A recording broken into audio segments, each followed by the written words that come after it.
register in the Everbridge system also. All right, everybody, good morning. Thank you so much for watching News Now from Fox. Pilar Arias here with you. I'm actually going to take you out live to Charleston, West Virginia. This is a gorgeous vantage point there, and that's because I'm currently being joined by the West Virginia Attorney General, Patrick Morrisey. Mr. Morrisey, good morning. Thank you so much for joining us here on News Now from Fox. How are you doing? I'm doing great. Good morning to you. All right, so the reason I wanted to interview you is because I saw that West Virginia is leading the group of 6 states that essentially sent a warning to our new president, Joe Biden. Can you please talk to me about what that warning is and why it was sent? Absolutely. So I think, as everyone watching knows, you always want to give a new office holder a chance, right? You give them the benefit of the doubt.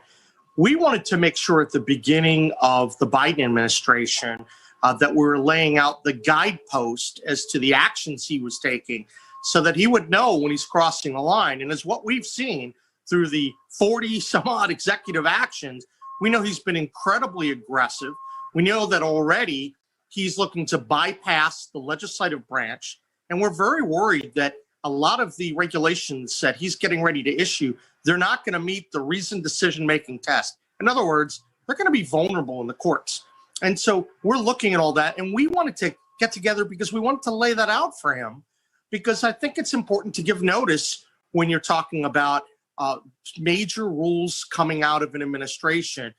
West Virginia and many other states are going to be pursuing this because there are jobs at stake, the rule of law is at stake, and we're talking about the entirety of the Green New Deal. That's something that's bad for America and West Virginia, and we're not going to let that stand. Yeah, one of the things I wanted to mention is that lawsuits against administrations are nothing new. Matter of fact, California Attorney General Xavier Becerra, who is now President Biden's nominee for Health and Human Services Secretary, filed more than 100 lawsuits against the Trump administration. And I do want to note that the letter said that litigation is never a first option. And we keep calling this a warning, but is it anything else? Would you go as far as to use the word threat, or what would you say? Look, I think that we've outlined our position. Unfortunately, President Biden has already crossed the line in terms of the sheer volume and the breadth of his executive actions. And he really puts West Virginia and American energy independence at risk. And so we will be taking action on this. And I think that people should know it's because Biden has already crossed the line. There's a big difference between the unity message that he's proclaiming and his actions. And when you try to say, I want to get everyone together, but then your first actions in office, the first 11 days, are to really issue one executive action after another, I think that sends the wrong message. So, look, we don't like to threaten. In fact, we started writing this letter. Originally, we were going to get this out on day one of his administration. But then we started to see the level of activity, so we modified it a little bit. I think it's important that this president understands we can work with him when he's doing the right thing for the American people, when he's adhering to the Constitution. But West Virginia has really been disproportionately harmed, and this falls to the attorneys general to step up. It's one-party rule in Washington right now.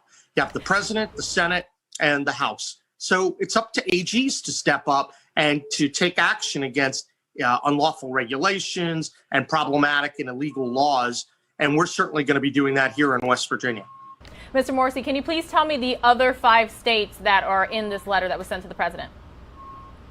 Well, first of all, I want to note that there are a lot of states. I think that you're looking at 26 Republican attorneys general, and you're going to have most of them involved in these issues. But, on this particular letter, I believe we had Montana, Indiana, Mississippi, Texas, and there are other states as well that are being very interested. Arkansas was as well. That's the 6th. So, and Alaska. I think that what you're going to see, though, is unity among the Republican AGs.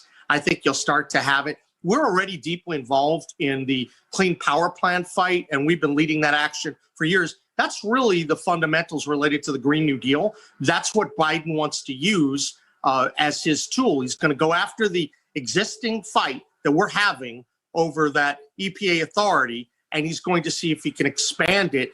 And this would really be President Obama's Clean Power Plan on steroids. So we're very worried about his actions on coal, on oil, on gas, the shutting down of the pipeline. That's devastating across the country. A lot of lost jobs. I think it's not good from a foreign policy perspective as well. It seems like the actions that are being taken are more conducive to making China happy than building on our partnership with Canada. So a lot of big problems. We're looking at them. And once again, we're not going to be afraid to take action. Yeah, you've gone as far as even to say that President Biden's climate policies are destructive. Of course, you talked about the Keystone XL pipeline, other climate policies involving rejoining the Paris Climate Agreement. And yeah, in terms of the pipeline alone, the move impacted roughly 11,000 U.S. jobs, which eliminated work for many employees. And matter of fact, you've heard the White House press secretary say, you know, these workers, they can be trained in other industries and other jobs. But for a lot of people, it's just not that simple. Well, it's not. And the fact is that the jobs never materialized. So Secretary Kerry the other day said that they could build solar panels. And I think West Virginians would look for every and all opportunities to try to get new jobs in the Mountain State. But the reality is that they're not going to come with the snap of the finger.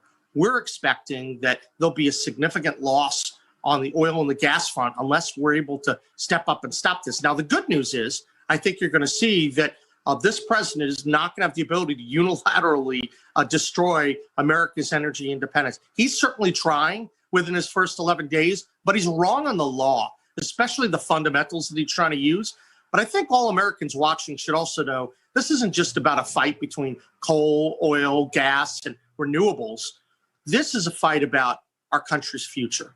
It's about jobs. The jobs that are being lost here, these are jobs that pay for family of four, allow people to buy a home, to be able to take their family out to a restaurant, to go to buy clothes for the children. These are really good paying jobs. And to really say, well, they could do data, they can do other types of jobs.